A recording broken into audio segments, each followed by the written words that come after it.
Good morning, everyone. So, is Ruth ethnically Jewish? No, she is a Moabite, which traditionally is kind of a ancient enemy of Israel. Okay, yet she married a Jewish husband who passed away, and she remained with her mother-in-law when her mother-in-law returned back to Judah.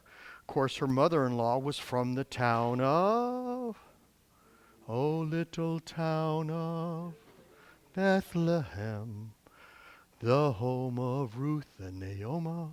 Okay, so yeah, and so they made their way back, and now, so the situation when they first arrived could be very serious because here you have an older woman with no husband and no sons to provide for her, right?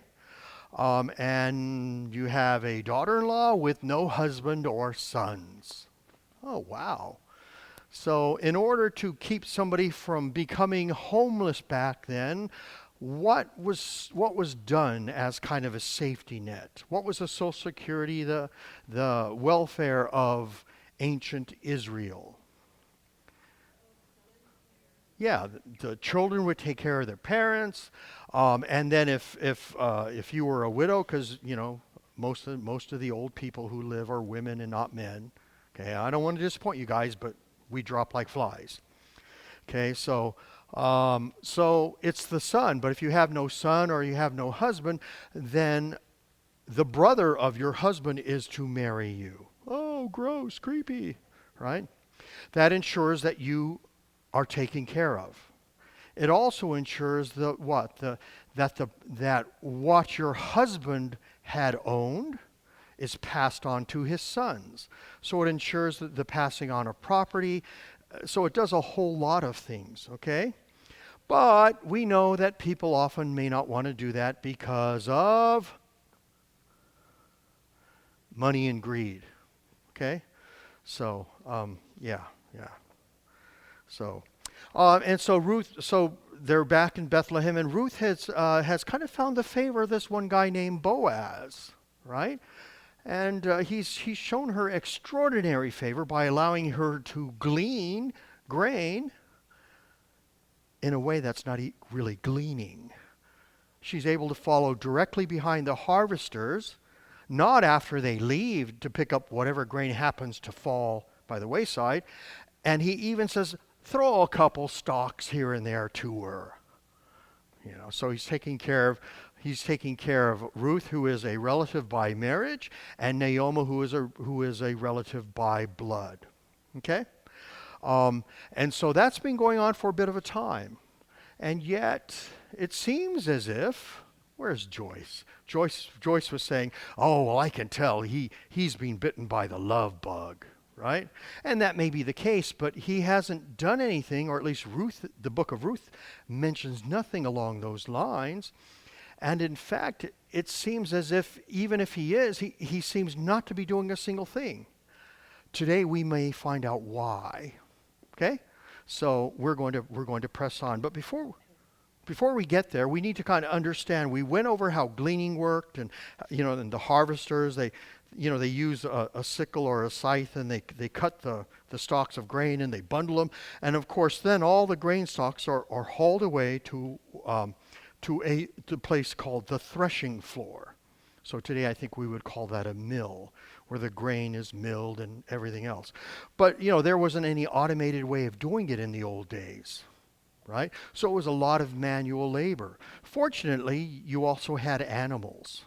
So if you were really bad off, then you wouldn't use an animal to help you, shall we say, break up the grain. You would have to do that with just people, or having somebody kind of haul around the sled and have somebody on it to kind of crush the grain. So let's take a look at first the grain after harvesting, because otherwise we're not going to understand what's going on with Ruth, because she's going to be involved in some of this, okay? So after the harvesting of grain, the workers separated the grain from the plant stems on which the grain grew. You need to do that if you want to eat, if you want bread. If you want anything made from a grain product, it has to be separated from the stalk and the husk. Okay? This process is threshing. Workers go to the threshing floor, an open air area in the field around 50 to 60 feet in diameter. In those days, it had to be out in the open, okay, because certain things are needed to help separate wheat from the other bits or barley, okay? Today, that's not required, okay? First, large stones needed to be removed to make a threshing floor. So you need to, if you're preparing the ground and you're starting fresh, you have to what? You have to clear an area of space. You want it to be flat and you want to compact it. So you get the ground wet and you just kind of stomp on it and compact it. Do everything you can because you want it to become hard. Okay? So if there's a whole lot of organic matter, that's kind of hard to do if it's full of humus and loam. But if it's clay or bits, mostly clay or clay and sand mixture, you can compact the soil and make it hard. Okay? Then once the ground is hard, then you put stones on top, and you want the stones to be flat as possible because you want a hard flat surface. Okay? And that hard flat surface will then be used as a way to crush the grain, or in a sense to break the hard outer husks, if you want to look at it that way. So the stones are set in place to surround the threshing floor to hold the grain within it. So you have that, okay? So I was just talking about the stones around, but you definitely want to have that ground compacted, okay? And this is supposed to be like a picture of an old kind of threshing floor. So it looks like, I don't know. The stones should be flatter and smoother, but hey, what can you do? Okay?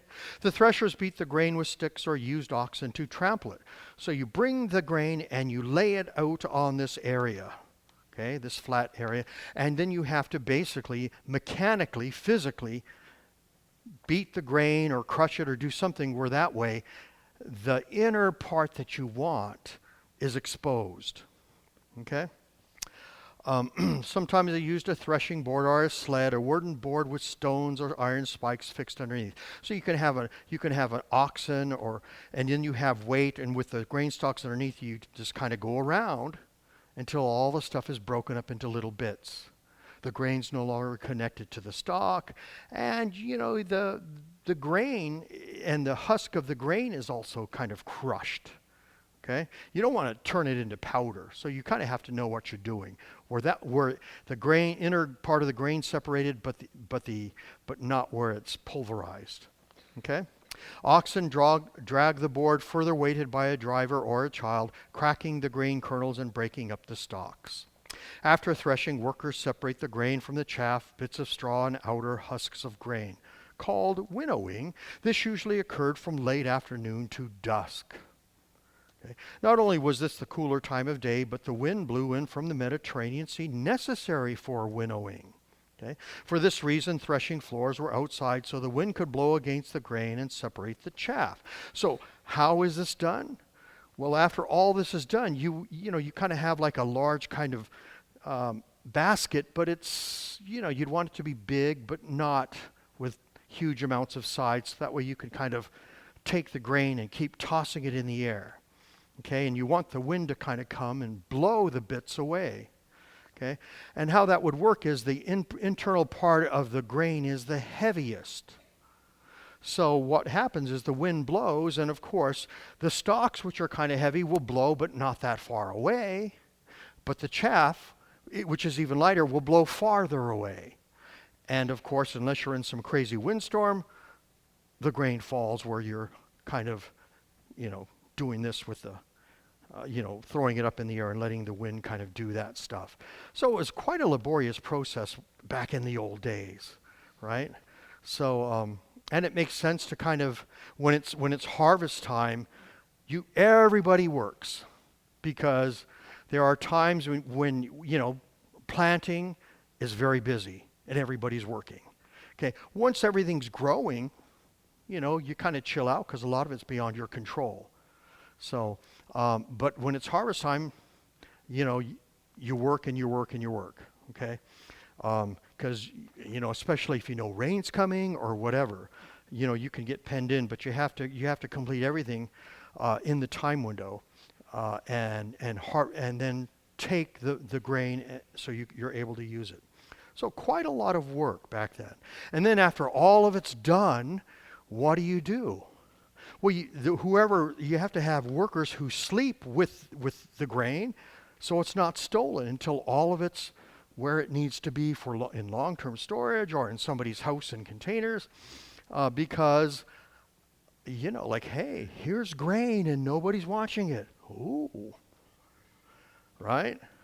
Oh, well, you can save lots of work, save lots of money, and benefit from somebody else's labor. But it's also called stealing. Right. So, okay. So now we find ourselves in Ruth chapter 1 because we understand we went over the entire harvesting process. And so now it's going to be what? Time at the threshing floor. Okay. Where all that stuff that we just went over takes place. Okay? I'm assuming I'm going to let's take a 30-minute aside because Mike and Nancy Heine, they deal with grain, but in a modern sense, right? Does any of this even, is it? Just, uh-huh.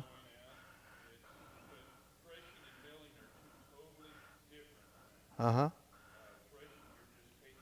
Right. Yeah, and milling is grinding it and, right. Yeah. Did I conflate the two maybe I did. But yeah, so you have to separate the kernel, and then of course that is ground into, and when you grind it, that becomes flour. Wow. So it's like you create an artificial wind with a fan, and it does the same stuff. So is it all done when you're harvesting? Wow, that's pretty wild. Uh-huh.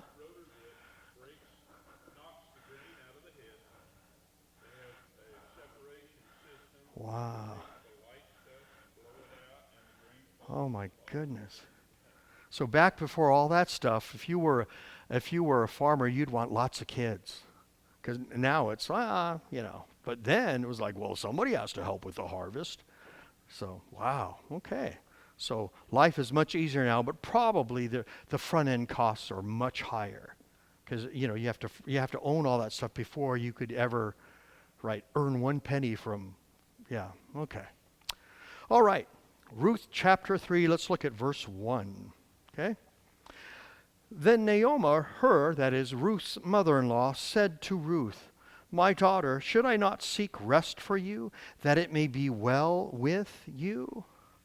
Well, what has Ruth been doing? She's been doing all the gleaning, right?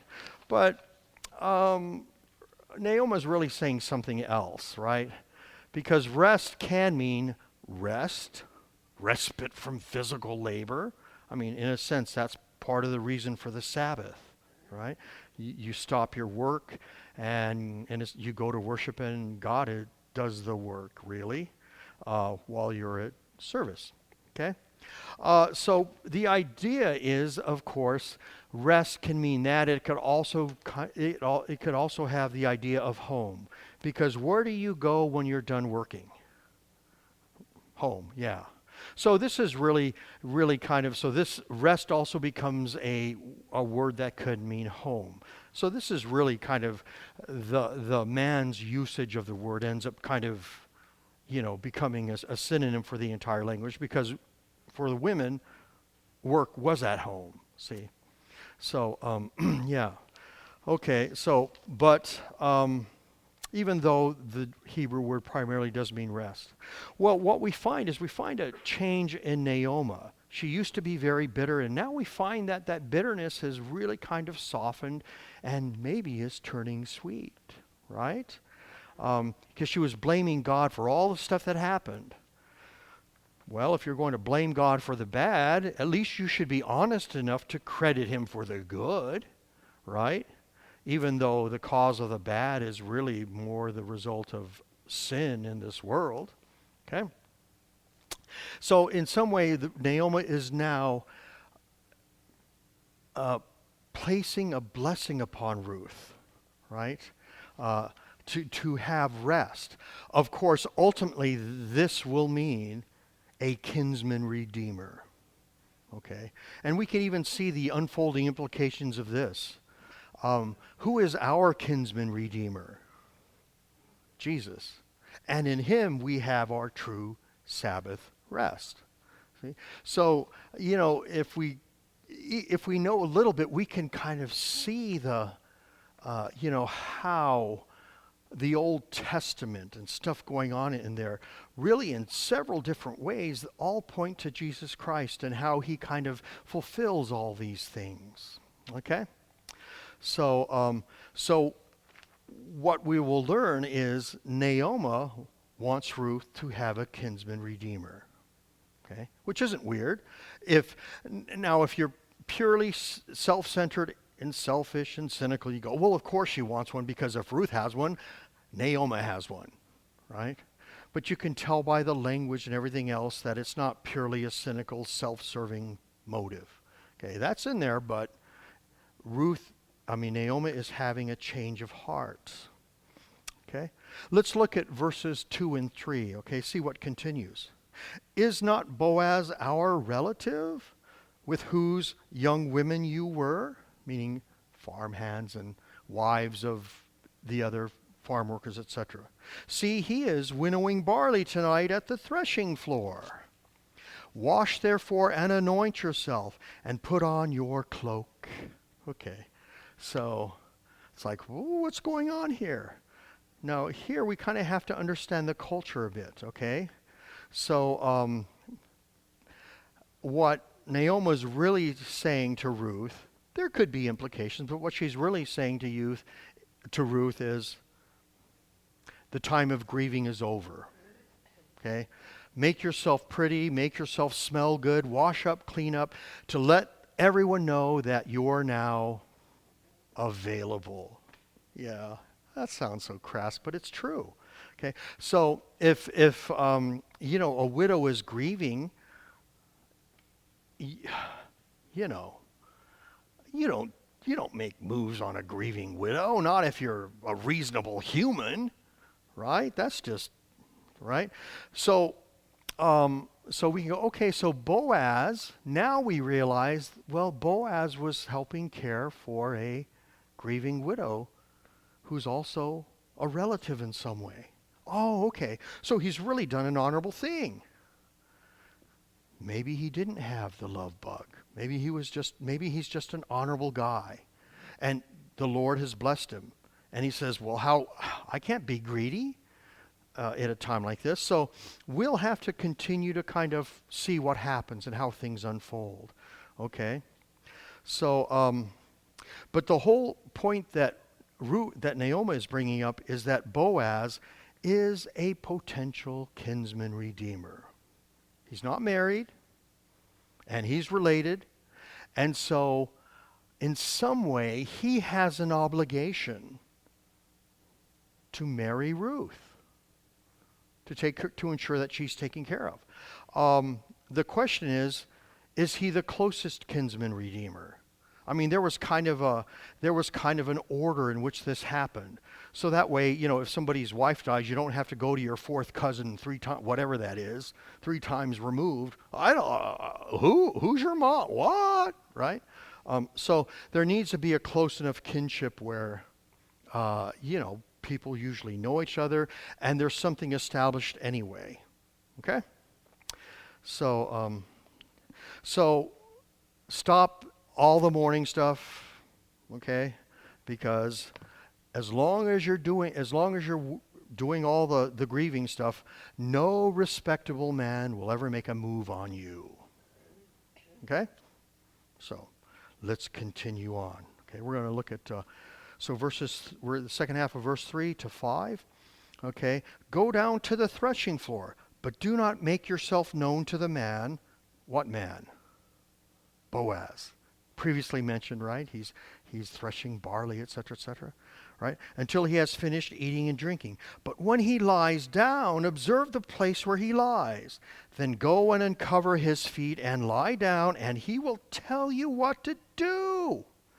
And she replied, all that you say, I will do. This right here. Okay, so part of, this is all true stuff, but part of this is also the craft of storytelling. Because the way that it's told, Okay, if you're a good, faithful Jewish person who wants to follow the commandments and to be honorable and upright, you would, what?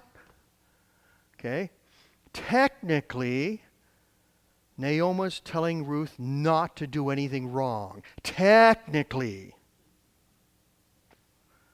But in the colloquial usage of the language, she's telling her to do lots of stuff no good, faithful Jewish woman would do. So if we're kind of pious believers and we hear this, we all just blushed. And we flushed red with embarrassment because we're going, what? Surely Naomi is not expecting Ruth to do all that stuff. Okay? And a lot of it we could just kind of pick up. But let's in the middle section of page 2, we're going to actually unmask some of the innuendo here. So Ruth had been in an official time of mourning as a widow. In Israelite culture, a woman wore widowhood garments, so we went over all of that. Ruth is what? Is not only to make herself attractive to Boaz, to let others know she is now ready to remarry. Okay, and so, to be under his cloak. So that was really the previous verse. And that kind of ties in with when Boaz said, well, why don't you be under the shelter of God's wing, meaning, God will use me to help take care of you. Because those are synonyms for that, okay? But now, so based on what Naomi tells Ruth, right? So there's a whole bunch of stuff with double meanings, okay? The Hebrew reads, you will not be known to the man until, meaning don't let Boaz see you and know you are there until. So she's supposed to be incognito and kind of watch what's going on, but not, so Boaz is completely unaware that she's there. And then she's going to kind of sneak up on him, okay? And of course, it could mean, if we wanted to go down the double use of language, it could mean don't have sex with him until. Well, is my mother-in-law really telling me to do that? It could mean that, but it doesn't have to. See, there's all this sort of double meaning. And what will Ruth and Boaz do? Okay, and feet, right? So feet was considered kind of, a gateway. How can I say this? Kind of, it could be a gateway to the genitals. So that also had sexual innuendo. Okay, and of course, lie down. I need to say that? In English, that even crosses over, right? Well, I slept with so-and-so last night. Well, you probably did after you did something, but when you slept with somebody, what does that usually mean? You had sex with someone. And you may or may not have slept with the person afterward, right? But it has become so synonymous that that term is really a way to say I had sex with someone without actually saying I had sex with someone. So we have 3 terms that can all point to that and mean that, and 3 terms that may be completely innocuous. So this right here, this is part of the craft of storytelling in Ruth. And we're supposed to catch these meanings. And if we were the original hearers, we would. We would all be, this is in the Bible? What? We need to remove that from the Bible, right? So it would just be, we would go, wow. So now we're wondering, and we could be looking forward in several ways. If we're kind of devious and sinful deep down, we're like, well, man, I hope to get it on. Or if we're pious, we're like, oh, wow, I hope she remains faithful. Or you could be going back and forth, right? So here you have something that takes place, but it's told in such a marvelous way, where we're kind of brought in, like, what's going to happen, right? Okay. And then later on, let's take a look at, and he will tell you what to do. Okay. He will. So yeah, that's really what. Well, this kind of sets the stage. Ruth's going to do all this stuff, and now Boaz will find Ruth next to him or near him. And so now the ball transfers to his court. Will Boaz be faithful? Right? So, that's a lot of stuff on Boaz, right? I mean, he's probably an older man, so he'll probably be fine, right? But you do that to an 18-year-old dude? Pfft, no way. Come on. Doesn't happen. He's not going to be faithful. Am I totally out of character here talking about young guys? I don't know.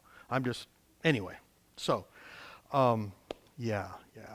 Because, the reality is, I don't mean to be crude or crash, but the reality is guys are with women because women allow them to be with them. Does that make sense?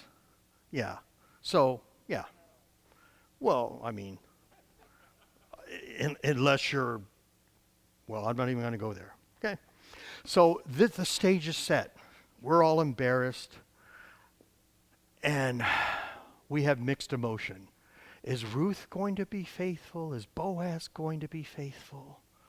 Let's hope so.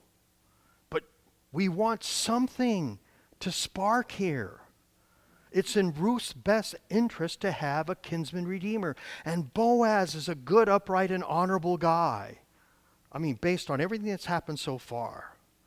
Even if he was ugly and had one eyeball missing, right?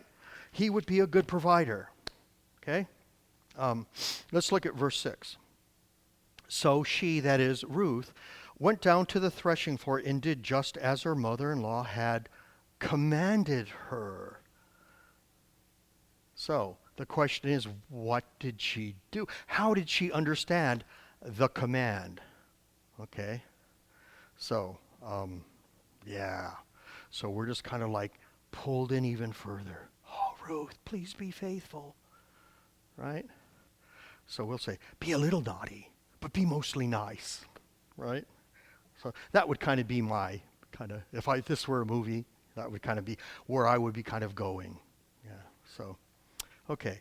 And when Boaz had eaten and drunk, and his heart was merry, oh boy, he went to lie down at the end of the grain. Then she came softly and uncovered his feet and lay down.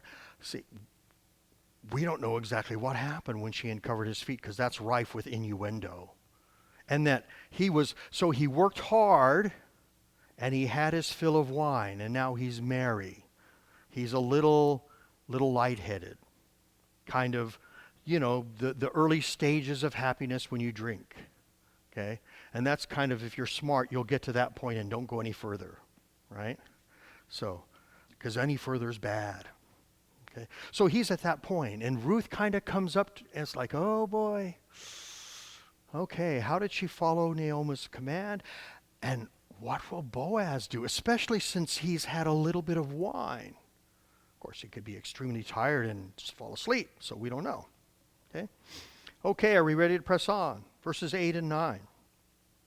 At midnight, the man was startled and turned over. So what does that tell you? Ruth kind of sneaked up beside him, but he was asleep. He was tired from working. Right? A little bit of wine, boom, he was out. He didn't even know Ruth was there. Right? So it's later on during the night. And so, if you drink a bit, it helps you go to sleep, but then later on at the night, you can become restless. So it's great for falling asleep, not good for staying asleep. Okay? So at midnight, the man was startled and turned over, and behold, Nay, what? Right? Behold, a woman lay at his feet. Well, okay. It seems as if now it appears that Ruth took the honorable road following Naomi's guidance. At least it certainly sounds like that now. Okay? So, yeah. He said, "Who are you?" Yeah, I would too. Well, and she answered, "I am Ruth, your servant." Oh, man. If you get all the stuff that she's doing here, this is wow. Okay? Spread your wings over your servant, for you are a redeemer. Oh, now see, this is beautiful. All the stuff that could have happened didn't. And Ruth takes these events and goes back to something that Boaz said earlier, right? To kind of be under the shadow of God's cover. And so she's alluding back to that, right? And she calls herself a servant. Okay, so she's not making herself into something grand, right? She realizes, in a sense, she's asking him if he will become her husband. But she's asking him in the most polite way possible. I am your servant. She doesn't call herself a woman or a possible wife. In other words, it's all up to you, right? And of course, being a kinsman redeemer is required by law. I don't know whether it's required of him, because we don't know how closely he's related to her. I mean, I know, but you may know, but we're going to pretend that we don't know, okay? Because as the story of Ruth unfolds, this hasn't yet been revealed. But all of the stuff that could have happened. So let's say if Ruth took Naomi's advice and kind of went down the low road, well, he could have booted her out or whatever, except that would have brought shame to her. See? Because there are other workers there too. Other people who are sleeping there, kind of watching the grain to make sure it's not stolen. So, it's kind of almost all hands on deck until everything's done. Okay? So Ruth is there, and she's sneaky and she's quiet, but somebody probably knows, right? I mean, they're in a public area. Okay? So yeah, and so on the bottom of page 3, the idea of servant and spread your wings, I just kind of covered that, okay? But this is really something very beautiful. And so we now realize that Ruth just took what Naomi said, understood it honorably, and followed her commands in such a beautiful way. Okay? So the thing is, what is Boaz going to do? Because this is kind of weird, right? I mean, normally, most cultures, even the Jewish culture, it's really the man who kind of, right? And yet here she is. Yeah. Okay. So let's look at verses. I'm trying to think. Let's look at 10 to 11. Okay. So. And he said, that is Boaz, may you be blessed by the Lord, my daughter. You have made this last kindness greater than the first, and that you have not gone after young men, whether rich or poor. So what do we now know of him? Yeah, he's probably not old. He's probably middle-aged. But she's younger than he is. And my guess is that she's probably attractive. Because he's going, you're kind of, if we want to put this in street language, you're kind of hot. And you could have went after some other dude. And a lot of guys would have been happy to have you. Right? So, yeah. But she's not 17, right? Fluttering with hormones out of control or whatever. She's a younger woman, but she's fully in control of stuff, right? May you be blessed, my daughter. You have made this last kindness greater than the first, and that you have not gone after young men. So kindness here is the word hesed in Hebrew.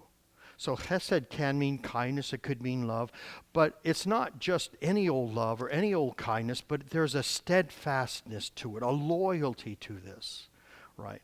And so he's recognizing Ruth was loyal to Naomi. So her faith her belief in God, her following of all the old covenant stuff, right, was real. It wasn't just, oh, well, I married a Jewish man and, you know how it is. You got to follow all the stuff and not eat pork. I love bacon, but I'll do it, right?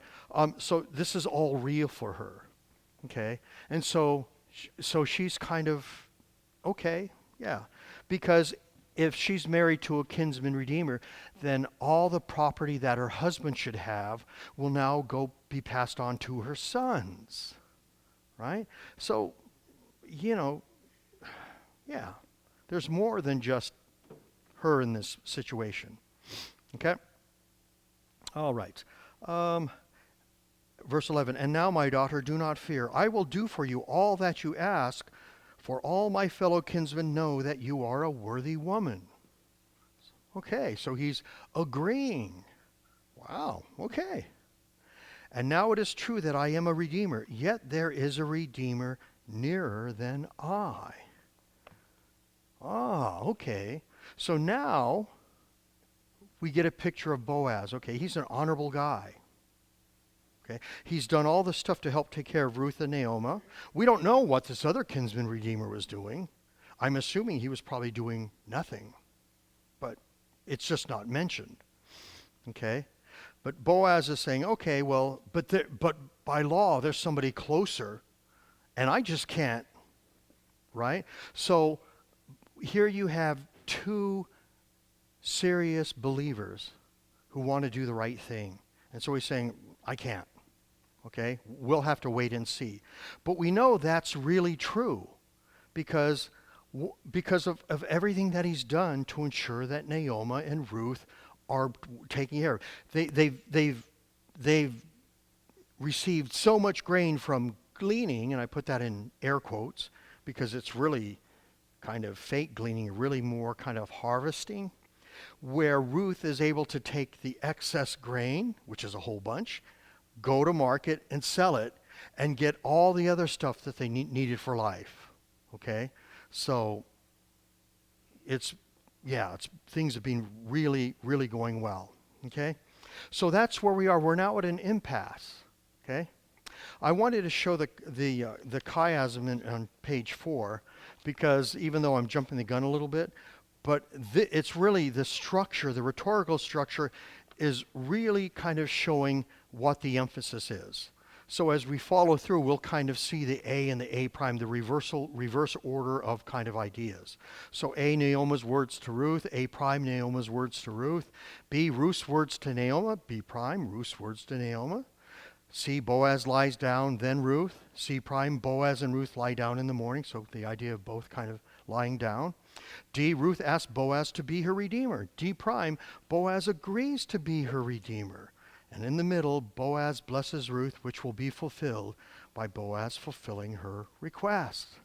So the structure is priming us, and we'll kind of, when we get to 18, if we're attuned to kind of understanding these structures, we'll know, oh yeah, okay. The rhetorical structure is kind of, and so as the rhetorical structure is kind of unveiled to us, and if this is part of our stuff that we know, we kind of go, he will become her redeemer. He will. And so we'll have to follow that through, but the rhetorical structure is kind of priming us for that. Just making us anticipate that event. But right now, we don't know what the deal is. Okay? So let's look at verses 12 and 13. Are we good so far? Okay, so, and now it is true that I am a redeemer, yet there is a redeemer nearer than I. Remain tonight, and in the morning, if he will redeem you, good, let him do it. But if he is not willing to redeem you, then as the Lord lives, I will redeem you. Lie down until the morning. So when he says lie down, he says, oh, well, let's have sex now? No, right? Stay here, and then when it's daylight, I'll make sure that you get home safely. Okay? I mean, probably nothing would happen. Okay? But something could happen. So he's even, I mean, so the culture back then, I mean, guys being guys, right? If he's found out, it will be bad for him. If Ruth is found out, it'll be way worse for her. Okay? So, officially, well, what are you doing? You know, while the guys are kind of giving him the eye blink or whatever, right? So, if Boaz is honorable, he'll want to make sure that Ruth gets home safely. And, shall we say, in a way that's not publicly manifest to everyone, if possible. But right now, he wants her to be safe. Stay here until daylight, and then I'll make sure that you get home safely. Okay?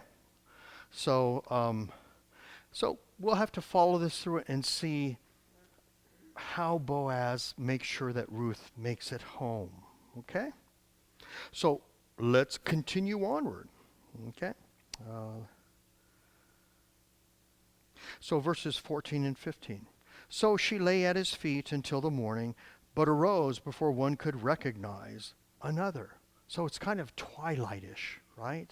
You still could kind of see, but twilight is like there's light, and it's now, you're not going to be tripping over stuff. But it's you don't really see that clearly because it's not full brightness, and your eyes, you know, the whole cone and rod thing, if you know that, then, you know, your eyes are not fully engaged in being able to see clearly. Okay? And arose before one could recognize another. And he said, let it not be known that the woman came to the threshing floor. Well, he's the boss, and if anybody else, right, keep it quiet. Okay, so he's doing everything to protect Ruth's reputation. So he's honorable all the way around. Okay, so he's a really good guy. So if you're a dad and Ruth is your daughter, you would be proud to have him as your son-in-law. You'd be like, oh yeah, welcome to the family, son. Right? I mean, because he's a good guy. You want your daughter to marry a good man, not half the losers that are out there. Okay? I guess I'm speaking like a dad, right? So, yeah, all right. So, and when she came to her mother-in-law, she, that is Ruth, said, how did you fare, my daughter? Then she told her all that the man had done for her, that is, all that Boaz had done for her, saying, these 6 measures of barley he gave to me, for he said to me, you must not go back empty-handed to your mother-in-law. I mean, well, wow. What a great guy. Okay. She replied, wait, my daughter, until you learn how the matter turns out, for the man will not rest, but will settle the matter today. So, what is Naomi recognizing by Boaz's actions? Everything he did was honorable because Ruth told him everything and sent her with a whole lot of grain. And Ruth goes, wow, if he could marry you, he will. But he's an honorable man, and he's going to do things according to the law. Okay, so there we are. We kind of have a little hint, right, from the rhetorical structure. Well, somehow Boaz should become the kinsman redeemer, but we can't say for certain. Okay? So we're going to stop here, even though we have a few minutes, because I figure there's enough in next week's lesson, and we don't want to stop halfway through. But so we're just kind of now on the edge of our seat. And we're waiting for we just watched the prequel, and now we're waiting for the sequel, or, well, I don't know, whatever it is. Okay, questions, thoughts? So yeah, this is quite wonderful, because when you first hear what Naomi tells Ruth, you're thinking, oh my goodness, how could any mother-in-law tell her daughter-in-law to do this? So the baser side of us thinks, yeah, well, she's just saying whatever to get a man, right? And yet, you know, that's the craft of storytelling. So that all this happened, and Ruth behaved most honorably, as did Boaz. So I would expect nothing else. The whole thing is we'll have to figure out what's the deal with this other kinsman redeemer. Was he helping them all along and we just didn't know? Or was he never around? Next week, okay? All right, that's it. Let's close with a prayer, shall we? Our Father, within the historical events of real people, Ruth, Naomi, Boaz, and Ruth, who is an ancestor of Jesus, we learn of a kinsman redeemer and all that entails. And we realize that a descendant of hers in the human line will become our kinsman redeemer, buying us back and bringing us back into your kingdom, where we are one with you once more. May we delight in this story, but also recognize and joy and delight in how it points us to Jesus, our Redeemer, our kinsman Redeemer. Amen.